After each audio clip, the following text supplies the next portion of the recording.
दोस्तों एक बार फिर से स्वागत है आपके अपने YouTube चैनल कॉमर्स दादा में। और आज हम लोग देखने वाले हैं final accounts with adjustment entry से MCQs, समायोजन प्रविष्टियों सहित अंतिम खाते। इससे पहले हम लोग पार्ट 15 तक कर चुके हैं और आज हम लोग पार्ट 16 से आगे करेंगे। जिन्होंने प्रीवियस वीडियो को नहीं देखा है डिस्क्रिप्शन बॉक्स में जाकर देख सकते हैं, लिंक वहाँ पर दिया हुआ है, या तो आप प्लेलिस्ट में भी वीडियो को देख सकते हैं। इससे पहले हम लोग 361 क्वेश्चन तक कर चुके थे और आज हम लोग क्वेश्चन नंबर 362 से आगे करेंगे। देखते हैं क्वेश्चन नंबर 362। अंतिम रहतिया रुपये 53,400, विक्रय लागत रुपये 75,000, सकल लाभ रुपये 5,000, क्रय रुपये 82,000। प्रारंभिक रहत्य का मूल्य होगा ए 46,400 रुपये, बी 41,400 रुपये, सी 60,400 रुपये, डी 55,400 रुपये। ये क्वेश्चन जो है PGT 2013 में पूछा गया हुआ है। तो देखिए, जैसा कि क्वेश्चन में कह रहा है कि क्लोजिंग स्टॉक आपका दिया हुआ है 53,400 और कॉस्ट ऑफ गुड्स सोल्ड दिया हुआ है 75,000 रुपया, ग्रॉस प्रॉफिट दिया हुआ है 5,000 रुपया और परचेज़ 82,000 रुपया, 82,000 रुपीज़ दिया हुआ है। तो निकालना है ओपनिंग स्टॉक। तो ओपनिंग स्टॉक निकालने का फॉर्मूला तो आपको पता होगा कि cost of goods sold plus closing stock minus purchase करते हैं। तो देखिए क्या क्या दिया हुआ है। कॉस्ट ऑफ गुड्स सोल्ड आपका दिया हुआ है 75,000 और इसमें प्लस क्लोजिंग स्टॉक हम लोग ऐड करेंगे। तो क्लोजिंग स्टॉक कितना दिया हुआ है 53,400, ठीक है। और माइनस परचेज़ करेंगे तो परचेज़ कितना दिया हुआ है 82,000 दिया हुआ है। तो 75,000 में 53,000 ऐड करके माइनस 82,000 करते हैं तो 46,400 रुपया जो होगा वो आपका ओपनिंग स्टॉक होगा। तो इस क्वेश्चन का आंसर ये होगा 46,400। क्वेश्चन नंबर 363 देखेंगे। एक व्यवसाय की शुद्ध संपत्तियां जनवरी 1 तथा जनवरी 31 को क्रमशः रुपये 39,000 तथा रुपये 38,000 है। व्यवसाय के मालिक द्वारा जनवरी में 2,000 रुपये और विनियोजित किए गए तथा 6,000 रुपये आहरित किए गए। जनवरी माह का शुद्ध आय क्या है? ए रुपये 1,000 हानि, बी रुपये 3,000, सी रुपये 5,000, डी रुपये 4,000। ये क्वेश्चन जो है PGT 2013 में पूछा गया है। जैसा कि क्वेश्चन में पूछा गया है, एक व्यवसाय की शुद्ध संपत्तियां जनवरी 1 तथा 31 जनवरी को क्रमशः 39,000 तथा 38,000 रुपये है। व्यवसाय के मालिक द्वारा जनवरी में 2,000 रुपये और विनियोजित किए गए तथा 6,000 रुपये आहरित किए गए। जनवरी माह का शुद्ध आय क्या है? तो मंथ ऑफ जनवरी का नेट इनकम क्या होगा, ये क्वेश्चन में कह रहा है। तो देखिए, शुद्ध संपत्तियां 1 जनवरी को ओपनिंग एसेट, ठीक है, ओपनिंग एसेट 1 जनवरी को 39,000 रुपया है और इसमें इन्होंने क्या किया है कि और इन्वेस्ट किए हैं जनवरी में 2,000 रुपये, ठीक है। तो 39,000 प्लस 2,000 41,000 रुपये हो गए टोटल। इनका एसेट 41,000 का हो गया और इसमें ये कह रहे हैं कि 6,000 रुपये इन्होंने आहरित किए हैं, ठीक है। तो 6,000 रुपया आप माइनस कर दीजिए 41,000 में, तो 35,000 रुपया आपका टोटल एसेट हो गया। अब क्वेश्चन में ये कह रहा है कि इनका जो क्लोजिंग एसेट जो था वो 38,000 का था। तो क्लोजिंग एसेट में जो टोटल एसेट निकला है आपका, उसमें आप माइनस कर दीजिए तो यहाँ पे आपका आएगा नेट इनकम। तो 38,000 माइनस 35,000 करेंगे तो 3,000 रुपया जो होगा वो नेट इनकम होगा। तो इस क्वेश्चन का आंसर बी होगा, रुपये 3,000। क्वेश्चन नंबर 364 देखेंगे। निम्नलिखित में से कौन स्थायी संपत्ति है? ए बैंक सेल्स, बी निर्मित माल का स्टॉक, सी ख्याति, डी छोटे औजार। तो देखिए, गुडविल जो होता है वो फिक्स्ड एसेट होता है और ये आपके कई वर्षों के अच्छे कार्य की वजह से आपको गुडविल मिला होता है और इसका लाभ जो है फ्यूचर में भी आपको इसी तरह मिलता रहता है। क्वेश्चन नंबर 365 देखेंगे। यदि पूंजी 1 जनवरी रुपये 19,400, पूंजी 31 दिसंबर 21,500, आहरण रुपये 4,300 रुपया, लाभ हानि ज्ञात कीजिए। ए रुपये 2,200 लाभ, बी रुपये 2,200 हानि, सी रुपये 6,400 लाभ, डी रुपये 6,400 हानि। तो देखिए, जैसा कि क्वेश्चन में कह रहा है पूंजी 1 जनवरी रुपये 19,400। ओपनिंग कैपिटल 1 जनवरी को दिया हुआ है 19,400 रुपया और पूंजी 31 दिसंबर रुपये 21,500। तो क्लोजिंग कैपिटल जो दिया हुआ है 21,500 रुपया दिया हुआ है। ड्राइंग्स आहरण 4,300 रुपया, ठीक है। और ड्राइंग कितना दिया हुआ है 4,300। आपको लाभ हानि ज्ञात करना है। तो लाभ हानि ज्ञात करने के लिए आप क्या करेंगे, सबसे पहले तो आप देख लीजिए कि जो आपका ओपनिंग कैपिटल है वो आप लिखिए 19,400 रुपया है और इसमें आपका जो ड्राइंग हुआ है तो लेस ड्राइंग कर दीजिए 4,300, तो 15,100 रुपया आपका कैपिटल हो गया, ठीक है। और क्लोजिंग कैपिटल दिया हुआ है 21,500, तो 21,500 में 15,100 रुपया जब आप माइनस करेंगे तो आपका प्रॉफिट निकलेगा 6,400 रुपया, ठीक है। तो इस क्वेश्चन का आंसर होगा सी, रुपये 6,400 लाभ। क्वेश्चन नंबर 366 देखेंगे। बैंक में भुनाया गया बिल है। ए संभाव्य दायित्व, बी चालू दायित्व, सी चालू संपत्ति, डी इनमें से कोई नहीं। तो जैसा कि क्वेश्चन में कह रहा है बैंक में भुनाया गया बिल, ठीक है, जो आप चेक ले जाते हैं और बैंक में उसका ट्रांजैक्शन जो होता है तो उसको क्या कहते हैं, बैंक में भुनाया गया बिल जो होता है वो संभाव्य दायित्व होता है, ठीक है, क्योंकि यह संभव है कि बिल की देय तिथि पर उसका अनादरण हो जाए, जबकि चालू दायित्व वह होता है जिसका भुगतान एक वित्तीय वर्ष के अंदर कर दिया जाता है। इस प्रकार चालू संपत्ति वह संपत्ति है जिसका प्रयोग एक वित्तीय वर्ष में किया जाता है। तो इस क्वेश्चन का आंसर ए होगा संभाव्य दायित्व। क्वेश्चन नंबर 367 देखेंगे। व्यवसाय की संपत्ति रुपये 21,315 है तथा दायित्व रुपये 4,120 है। स्वामी पूंजी होगी। ए रुपये 21,315, बी रुपये 17,195, सी रुपये 25,435, डी रुपये 4,120।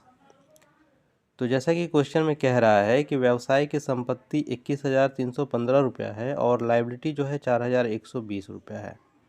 तो आपको क्या निकालना है, कैपिटल निकालना है। भाई स्वामी की जो पूंजी होगी, कैपिटल होगी, वो क्या होगा।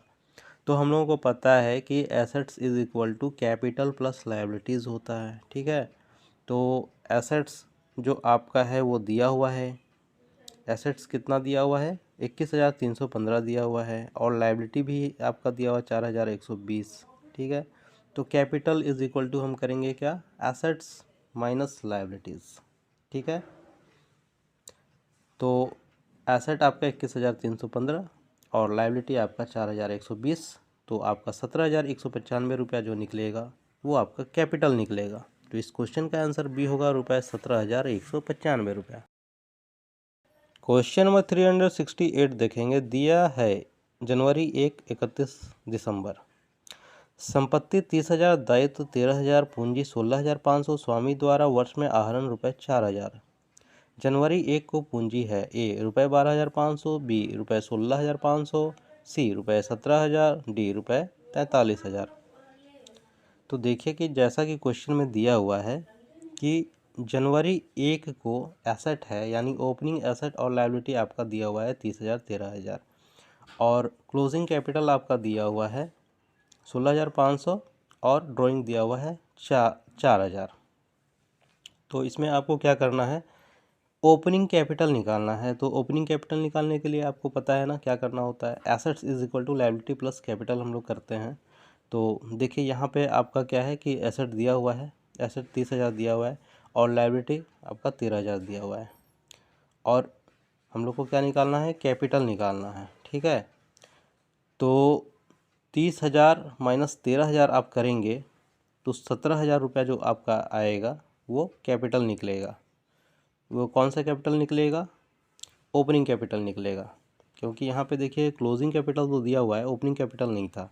तो हम ओपनिंग कैपिटल निकालने के लिए क्या करेंगे, asset is equal to capital is equal to assets minus liability, ठीक है। तो 30,000 माइनस 13,000 इज इक्वल टू 17,000 रुपये। तो इस क्वेश्चन का आंसर सी होगा, रुपये 17,000। क्वेश्चन नंबर 69 देखेंगे। यदि विक्रय किए गए माल की लागत रुपये 1,20,000 है और सकल हानि विक्रय मूल्य की 1/4 है तो विक्रय का मूल्य होगा। अथवा यदि बेचे गए सामान की लागत रुपये 1,20,000 सकल हानि इज इक्वल टू विक्रय की 25% है तो विक्रय की राशि क्या होगी। ए रुपये 90,000, बी रुपये 96,000, सी रुपये 1,20,000, डी रुपये 1,26,000। और ये क्वेश्चन जो है पीजीटी 2006 और 2013 में पूछा गया है। जैसा कि क्वेश्चन में दिया हुआ है, यदि विक्रय किए गए माल की लागत 1,20,000 रुपये है तो cost of goods sold equal to rupees कितना है, 1,20,000। ठीक है। और सकल हानि विक्रय मूल्य की, ठीक है, ग्रॉस लॉस जो है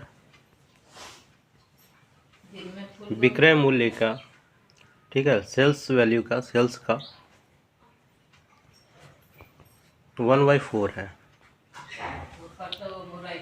तो हम लोग को निकालना है सेल्स वैल्यू, ठीक है, सेल्स का अमाउंट क्या होगा, ये क्वेश्चन में मतलब कि इसका आंसर निकालना है।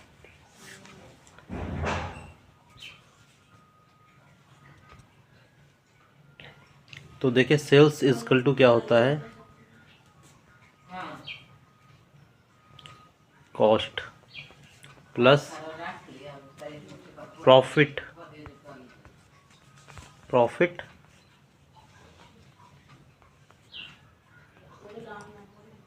प्रॉफिट और लॉस, कॉस्ट प्लस प्रॉफिट या और कॉस्ट माइनस लॉस,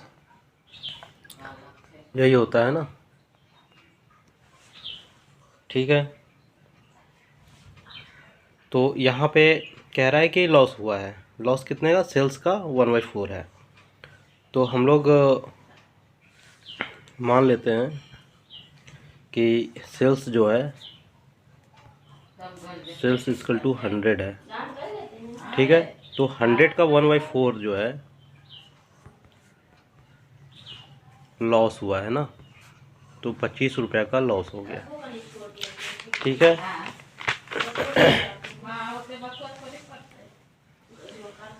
तो हम लोग सेल्स वैल्यू जब निकालेंगे,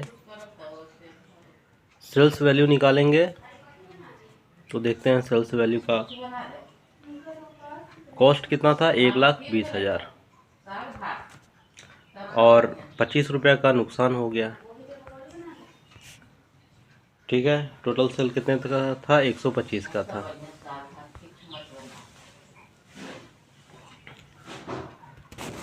तो इसका कैलकुलेशन आप करेंगे, 25 पचे 125 और 5 दूनी 10 और 20 है तो 5 चौके 20, 24,000 रुपया। तो 1,20,000 रुपया जो था, ठीक है, उसमें आप 24,000 रुपया माइनस कर देंगे तो 96,000 रुपया, 96,000 रुपया 96,000 रुपीज़ जो आएगा वो सेल्स का वैल्यू होगा। इस क्वेश्चन का आंसर बी होगा, रुपये 96,000। क्वेश्चन नंबर 370 देखेंगे। यदि लागत रुपये 48,000 एवं बिक्री मूल्य पर 20% लाभ की गणना करनी हो तो लाभ होगा। ए रुपये 12,000, बी रुपये 60,000, सी रुपये 8,000, डी रुपये 24,000। ये क्वेश्चन पीजीटी 2010 में पूछा गया है। जैसा कि क्वेश्चन में दिया हुआ है, कॉस्ट 48,000 है और सेल्स पर 20% का प्रॉफिट, ठीक है, इसकी कैलकुलेशन करनी है। तो देखिए कॉस्ट तो आपका दिया हुआ है 48,000 रुपया है, तो टोटल सेल हमारा कितना होना चाहिए, ठीक है, टोटल सेल कितना होना चाहिए जिस पे हमारा 20% का प्रॉफिट इंक्लूड हो। तो हमको 20% का जो प्रॉफिट इंक्लूड होगा उसका अमाउंट बताना है कि वो कितना होगा। तो देखिए, अगर हम सेल्स मानते हैं, अगर हम मानते हैं कि 100 है, ठीक है, तो इस 100 में 20% हमारा क्या होगा, ऐड होगा। 20% हमारा ऐड होगा। तो अगर इसका हम कॉस्ट निकालेंगे तो कितना निकलेगा, 100 माइनस 20% इक्वल टू कितना निकलेगा, 80%। ठीक है, ये हमारा 80% निकल गया। अब अगर हमको सेल वैल्यू निकालना है टोटल का, तो हम क्या करेंगे, 48,000 इंटू 100/80 करेंगे। ठीक है, 8 यानी कि टोटल सेल्स वैल्यू निकल गया 60,000 रुपया। तो 60,000 रुपये में 60,000 रुपये में आप 48,000 को माइनस करेंगे तो निकलेगा 12,000 रुपया। तो ये 12,000 रुपया जो होगा ये आपका प्रॉफिट होगा। इस क्वेश्चन का आंसर ये होगा रुपये 12,000।